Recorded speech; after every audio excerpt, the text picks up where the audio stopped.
It's just me and some seagulls. All right. Oh, they're loud.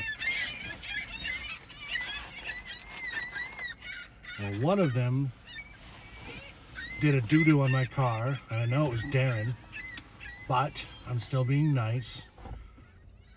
Well, I don't see Darren right now. Him and his new hairdo. He's trying to disguise himself. He's not fooling me at all. Hey, if you guys see Darren, let him know. I'm looking. Trying to find that guy. Huh?